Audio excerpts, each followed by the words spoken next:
Hey everyone, welcome back, and we have an absolutely awesome guest in the house. First, you're going to see a familiar face, Tui Deep, in the house from PRA Business Events, I should say. And we actually are very, very lucky today because we are also joined by Tony Lorenz, who is the, what do you describe it as, CEO? CEO. Anyway, And I'm very much the same way, you know, like I titles and whatever, you know. Yeah, so we'll see. But you guys are doing absolutely awesome stuff, and you guys have a very, very interesting transition that has recently happened. In the past year, you guys rebranded from Allied PRA to now PRA and PRA Business Events. Right. And that has been a very deliberate branding on your guys' behalf. So can you tell us a little bit about why you made that switch? Well, what we want to do is that the business has been around a long time, 40 years plus, and it's been a business that's grown up on the core services of a destination management company. As we go through time, we realize that the market is asking for something a little bit different, and that if we were to keep doing what we've been doing, there's a saying, what got us here won't get us there.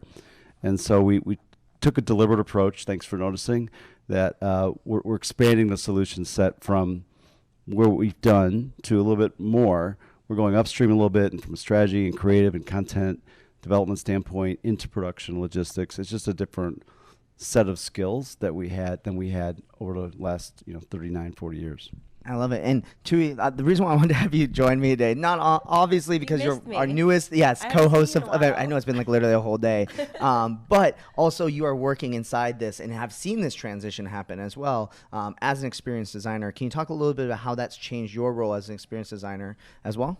Well, we talk about when it comes to innovative thinking and just thought-provoking ideas, and it's necessary. Our industry is constantly changing, so Tony's going to talk a little bit more about client objectives, and that from a designing aspect is so vital because a lot of times we're just thinking about what. We're not thinking about the why, right? Why are they here? What are the objectives? How do you want those guests to feel? And so in order to understand that first, then we can go start diving into the how. And it's been just an honor going on 5 years with this company and seeing the change, and even what PRA literally represents, what those mean, passion and reach and authenticity. We really live and breathe that. And so it's an exciting direction, and we have this whole group of leaders from all aspects of the industry that just get it. And so from all the way from our headquarters in Chicago, that Tony, by the way, go Patriots. They won week 1. How did those Bears do?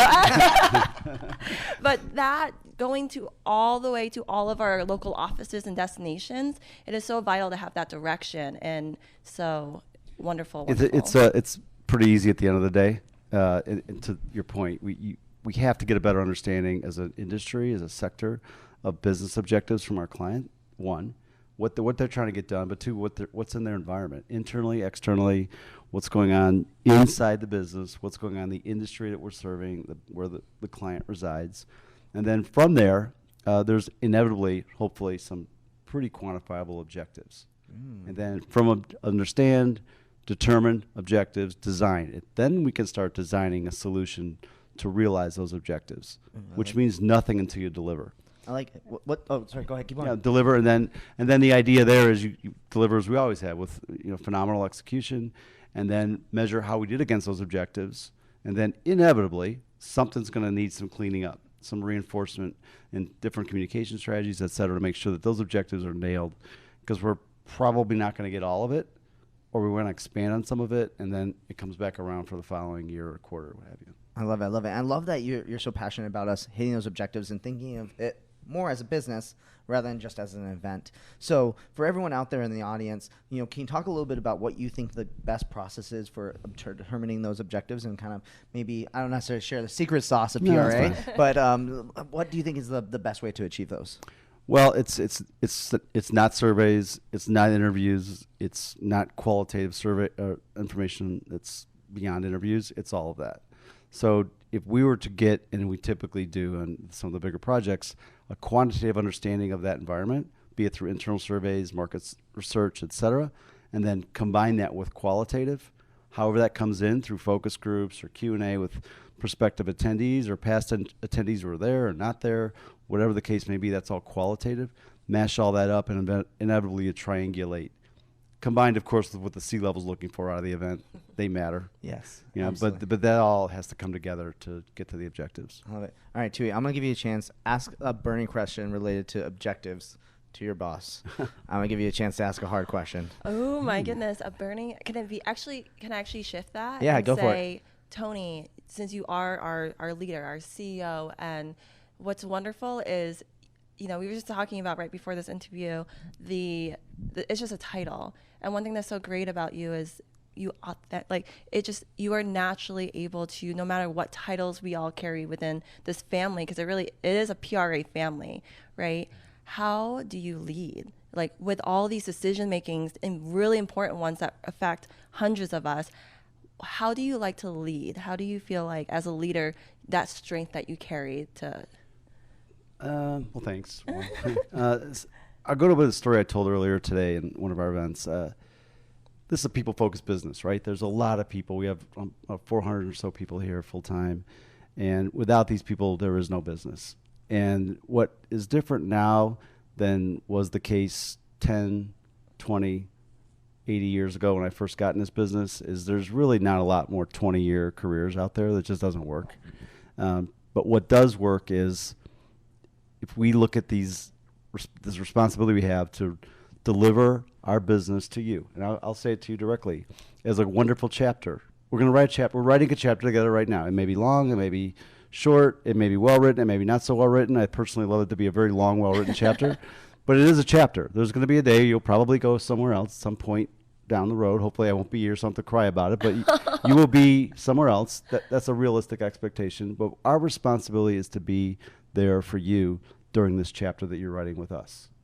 And when inevitably something changes, whenever that may be, we have to have other people come in. So there's a throughput to the business that we're getting it done through all functions of the business, marketing, HR, especially creative, all the things that we're doing are meant to be compelling. So when you're here writing your chapter, you want to keep writing it. And then someday there's another chapter. I love that reference. And that really ties into the whole storytelling aspect of it too. So for you to be able to take that change and to say, okay, we're constantly moving. How do we find that balance within all the sectors of our industry and go forth from there? I think that's something beautiful. I'm like crying over here. That's so beautiful.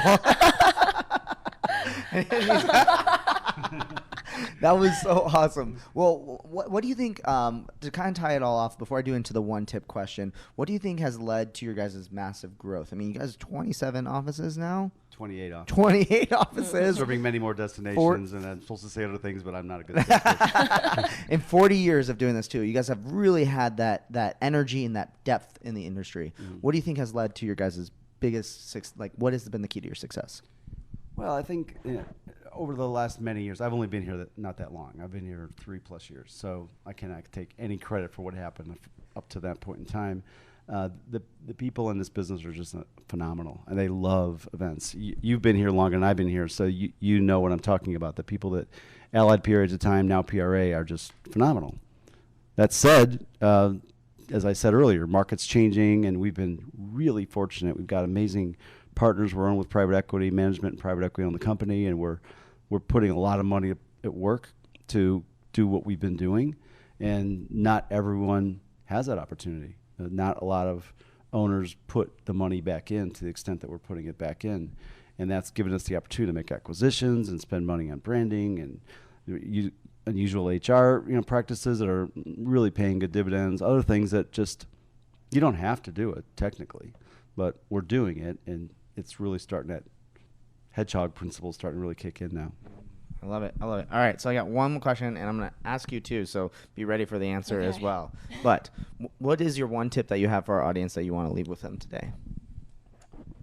I think that nail it down to what I first said, the first 3 words in the first brochure of my first company in 1993 were first we listen.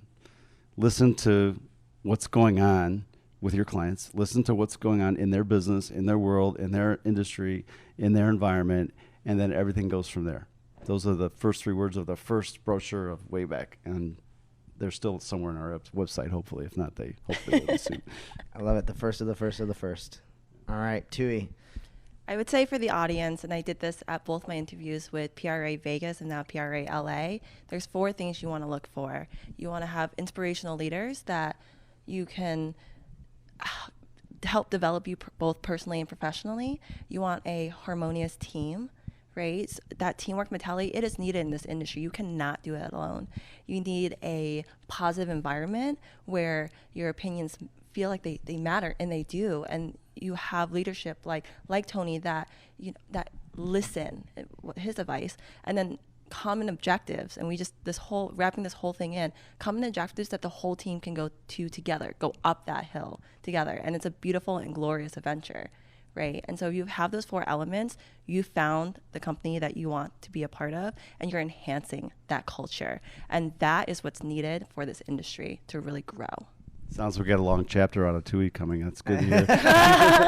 A very, very long chapter. And I have a feeling that book is going to be hand-signed as well. I love it. Thank you guys so much. Tony, thank you so much for being Yes, here. thank you We so much, really Tony. appreciate it. And Tui, thank you so much for joining us again on the show. And we really appreciate you guys. Make sure that you guys go check out what they're doing. And if you have any questions, we'll make sure to include them down below as well. We're going to get out of here, and we got some more event icons coming down the road. Bring them in. We'll see you guys on the next one. Thanks, guys.